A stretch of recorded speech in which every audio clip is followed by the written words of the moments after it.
സത്യം പറ, എന്നെ ഇപ്പൊ കണ്ട ഒരു ലുക്കില്ലേ?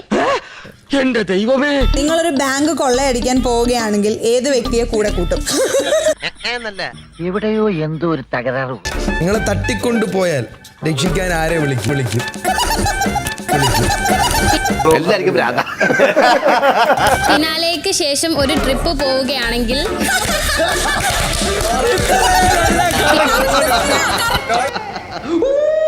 ഇങ്ങനത്തെ എന്തൊക്കെയോ ഹോബികളാണ്. then why you came to Bigg Boss? ആ ഒരു ക്വസ്റ്റ്യൻ അവിടെ വരുന്നുണ്ട്.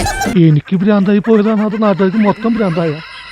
പിന്നെ എനിക്ക് തോന്നിയിട്ടുള്ളത് ജാസ്മിൻ ആണ്. ജാസ്മിനെ പറയാനുള്ള കാരണം എന്താ വെച്ചാൽ ജാസ്മിന്റെ ചേഷ്ടകൾ ഒരു കാര്യത്തിന് എങ്ങനെ എല്ലാരും ഇവിടെ ഇത്ര പേരല്ലേ ഉള്ളൂ, എല്ലായിടത്തും മിണ്ടണം, എന്തിനാണ് വെറുപ്പ് മനസ്സിൽ വെക്കുന്നതെന്ന് വിചാരിച്ചാണ് ഞാൻ മിണ്ടായിരിക്കുന്നത്. ഇരുന്ന് സംസാരിച്ച് അത് ക്ലിയർ ചെയ്യുന്ന പല കാര്യങ്ങളും, പക്ഷെ എന്നാലും അത് പിന്നെ ഒരു ഫൈറ്റിലേക്ക് സൈക്കോസിന്റെ പല അവസ്ഥാന്തരങ്ങളും കേട്ടിട്ടുണ്ട്. പറയാന്ന് ഒരു തെണ്ടികളും വിചാരിക്കണ്ട. പക്ഷെ ഇത്ര ഭയാനകമായ ഒരു പ്രശ്നം ഇത് ആദ്യ.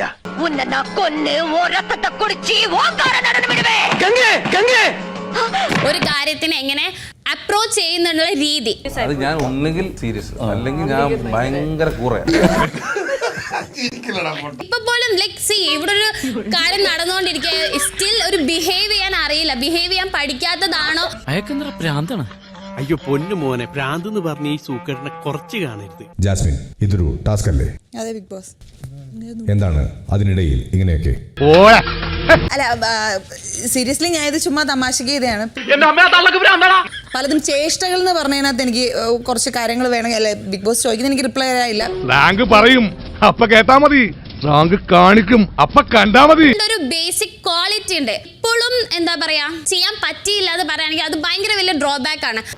അതിപ്പോ പ്രത്യേകം പറയാനുണ്ടോ? അപ്പൊ ഇത്രയും ഡ്രോബാക്സ് ചെയ്തിട്ടും ഇവിടെ നിൽക്കുന്നുണ്ടെങ്കിൽ അതൊരു ഭാഗ്യം കൊണ്ടാണ് എനിക്ക് തോന്നിയിട്ടുണ്ട്. വാസു, ഇവൻ ഞാൻ ഉദ്ദേശിച്ചതിനെക്കാളും തറയാണല്ലേ തത്തറ. നീ ഇരുന്ന് സംസാരിക്കാന്നൊക്കെ പറഞ്ഞു, മാറ്റങ്ങൾ ഉണ്ടോ മാറ്റങ്ങളില്ലേ എന്നാലും സ്വയം നന്നാവാൻ തീരുമാനിച്ചിട്ടില്ല. എനിക്കത് കേൾക്കുമ്പോൾ എനിക്ക് ഇതായിട്ടാ തോന്നിയത്. നാളെ മൊഴിയാൻ നന്നേക്കോളാം. മാറ്റങ്ങൾ ഉണ്ടെന്ന് ഈ കുട്ടി എന്നാണ് ഇവിടെ വന്ന് എന്ന് പറഞ്ഞത്. അത് കഴിഞ്ഞ് ഈ 2-3 ദിവസത്തിലുള്ള ഇപ്പൊ ഇന്നലത്തെ എല്ലാറ്റിനും തലേ തളം വെക്കേണ്ട നേരമായി. അതൊക്കെ ചിലപ്പോ നോറയുടെ കണ്ണിലായിരിക്കും. എനിക്കത് കേട്ടപ്പോ തന്നെ എന്റെ ഇപ്പൊ എനിക്കിത് കേട്ടപ്പോ എനിക്ക് ചിരിയാണ് വന്നത്. ഇവിടെ ബഡ്ജറ്റ് എഴുതാൻ നേരത്ത് അതിന്റെ ദേഷ്യം എനിക്കുണ്ട്. ശ്രീധുവിന് മനസ്സിലായി കാണും ആ ദേഷ്യം.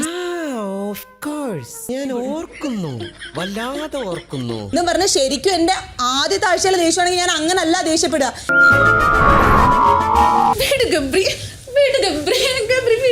അതിന് ഞാൻ പിടിച്ചിട്ടില്ലല്ലോ.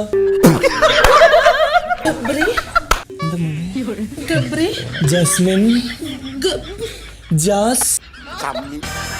നീ ഇന്ന് കുളിച്ചില്ലേടാ?